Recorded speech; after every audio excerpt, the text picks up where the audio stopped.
This is a super cute top and funky jeans. I was sent a review from Dokotoo, so let me show you a closer look. The shirt is so gorgeous. Look at this detailing. That's see-through lace. Cute little ruffles here and across the neck, and then these little capped sleeves. The rest is just a really soft, kind of regular, stretchy, gorgeous feeling t-shirt material. I am 5'8", 135 pounds. I usually wear a small on top, so that's what I got. And I would say true to size, and it is more of a baggy, loose fitting top. I threw it in the washer and dryer. It came out beautifully. No need to iron, so this baby's gonna be great for traveling, for running errands, dress it up, dress it down, whatever. Here's the armpit, a nice cut.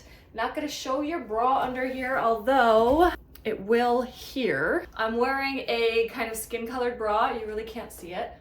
And then in the back, it's just solid t-shirt in the back. You can tuck it in, of course, belt it, you name it. I love it. It's so comfortable and so cute and comes in a ton of colors. I know you're gonna love it too.